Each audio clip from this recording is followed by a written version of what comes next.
This is an ABC News special report. Now reporting, David Muir. Good afternoon. I'm David Muir. We're coming back on the air at this hour because President Biden is about to address the nation about this attempted assassination of former President Donald Trump in the last 24 hours. As you know, there are several fast-moving developments. The president and Vice President Kamala Harris receiving an updated briefing in the White House Situation Room. This was just a short time ago. And of course, the entire world has now seen those unforgettable images. Donald Trump taking the stage there. That's the rally, Butler, Pennsylvania. Moments later, the gunman opening fire. That bullet piercing Trump's upper right ear. You could actually see him there moments ago reacting to the shots being fired, looking at his hand, and then going below the podium there. Let's listen to the president now. I spoke with Donald Trump. I'm sincerely grateful that he's doing well and recovering. And we had a short but good conversation. Jill and I are keeping him and his family in our prayers. We also extend our deepest condolences to the family of the victim who was killed. He was a father. He was protecting his family from the bullets that were being fired. And he lost his life. God love him. We're also praying for the full recovery of those who were injured. And we're grateful to the Secret Service agents and other law enforcement agencies and individuals who risked their lives literally for our nation. As I said last night, there is no place in America for this kind of violence or any violence for that matter. An assassination attempt is contrary to everything we stand for as a nation, everything. It's not who we are as a nation. It's not America. And we cannot allow this to happen.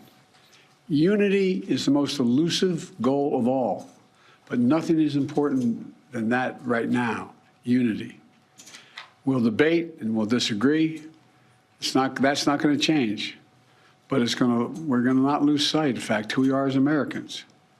Look, Vice President Harris and I were just briefed in the Situation Room by my Homeland Security team, including the Director of the FBI, the Secretary of Homeland Security, the Attorney General, the Director of the Secret Service, my Homeland Security Advisor, the National Security Advisor, and we're going to continue to be briefed. The FBI is leading this investigation, which is still in its early stages.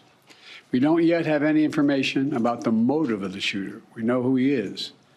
I urge everyone, please, don't make assumptions about his motives or his affiliations. Let the FBI do their job and their partner agencies do their job. I'm instructed that this investigation be thorough and swift, and the investigators will have every resource they need to get this done.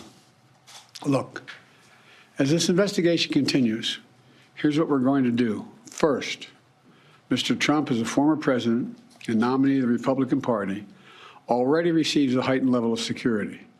And I've been consistent in my direction to the Secret Service to provide him with every resource, capability, and protective measure necessary to ensure his continued safety.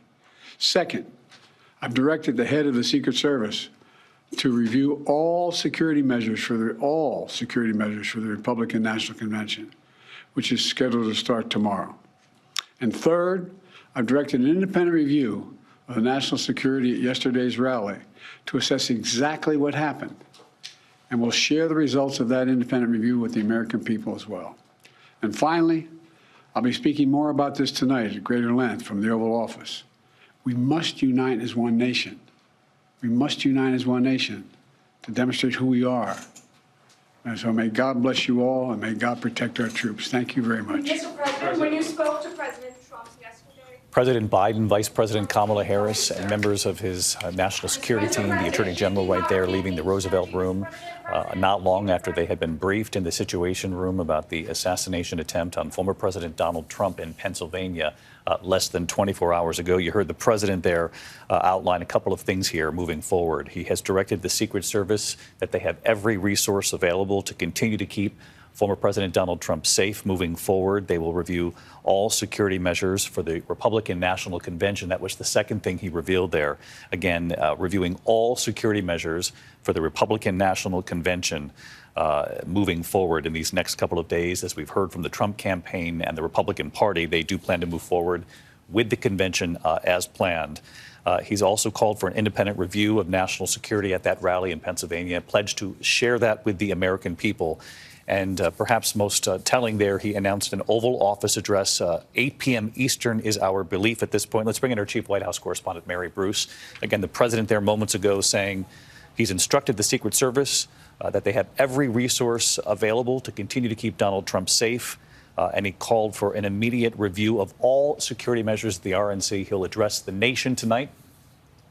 That is the case, David. The president here is trying to make it very clear that he is on top of this, that they are going to get to the bottom of how this could happen, and that he and this administration are doing everything they can to make sure that this doesn't happen again, starting, of course, with making sure that the RNC is as safe and secure as it possibly can be. But, of course, there also is that other important message that the president is trying to get across, which is just this amazing, remarkable, and sad moment that we are at currently as a country. The president coming out and saying again, there is no place in America for this kind of violence. This is not who we are, and saying we cannot lose sight of that.